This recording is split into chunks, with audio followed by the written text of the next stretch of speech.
जय जगन्नाथ आपण मानकु समस्तंकु मिली मिश्र देसी किचन यूट्यूब चैनल को स्वागत।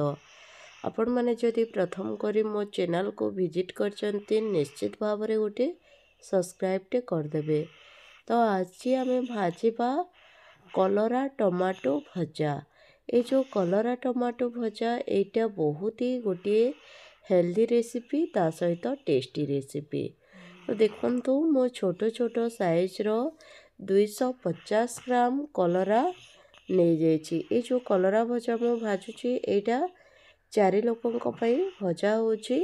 आपण फैमिली रे केते जण मेंबर अछंती बा केते जण कलरा भजा खाइबे से हिसाब रे आपण क्वांटिटी दे पारिबे। तो मु कोड करची 250 ग्राम कलरा को 250 ग्राम रो टमाटो मध्ये काटी देछि। एबे कौन करिबा कड़े बसेबा। कड़े गरम होला परे तेल दबा। तेल गरम हो गला परे सोरिष देदबा। जिते बेले सोरिष फुटी जीवो आमे पूर्वर जो छोटो छोटो करी काटिकी रखिथिले कलरा को आउ टमाटो को सेइतिरे पकेई दबा। पकेइला परे देखंतु ताको भल भाबरे एमिति घांटिबा। मो जो भलिया भाबरे घांटुची आपण माने देखिकी ही जानि पारथबे। तो देखंतु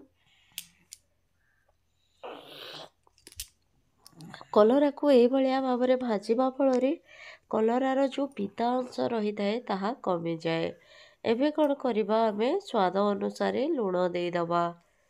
लुण देला परे पुणी आमे एमती ताको घांटिबा। देखंतु मु को भलिया भाव में घांटुची।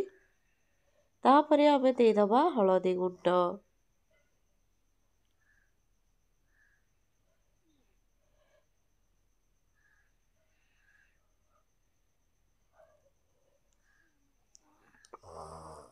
हलदी गुंड देला परे मध्य आमे ताको एमती भाजिबा। मु जो भलिया भाव में भाजुची आपण माने मध्य ठीक से भलिया भाव में भाजिबे।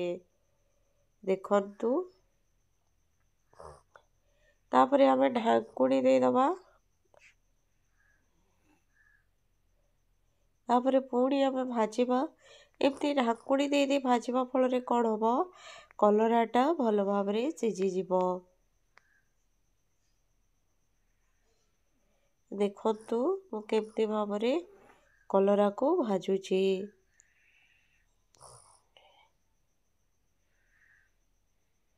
देखंतु सांग माने एमती घोड़नी दे दे हमको भाजिबार अछि। देखंतु आमर कलरा पूरा मुसमुस हेकी भाजी हे गलाणी मुसमुसिया हे गलाणी। तापरे आमे कौन करवा प्लेट को काढ़ी नबा। गरम गरम कलरा भजा केमिति लागिला कमेंट रे जणेबे। जय जगन्नाथ।